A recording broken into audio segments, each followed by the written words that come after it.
It's an unfair playing field, and unfortunately, judges can make it a lot worse.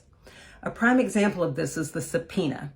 The subpoena is used to gather independent information outside of the discovery where you're dealing with the opposing party and you. This independent information can be a source of additional leads so that you know where to go to find other evidence in order to support your case. Now, it's pretty easy for an attorney with the subpoena because they can just issue it and sign it themselves. But self-represented people, we need to say, may I please have a subpoena, dear court? So, and the court, they can say yes and they can say no. So in my case, I made my motion or my request for my subpoenas, and it was met with silence, absolutely nothing. So I waited and waited, and then I contacted the clerk of courts and I asked them, hey, do you have my subpoena? What's going on? Is there some procedure that is not in the book that I need to do in order to get this going? Because I'm running out of time. I need to conduct my discovery. They confirmed that they did indeed have the request for the subpoenas, and they said that the judge's clerk and the judge, it would be up to them to issue it.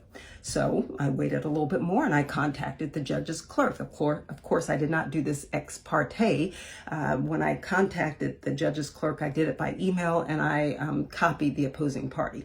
So I asked, can you tell me where or when am I going to get my subpoenas? And the judge's clerk said, in due time, which basically was a blow off saying, don't call us, we'll call you.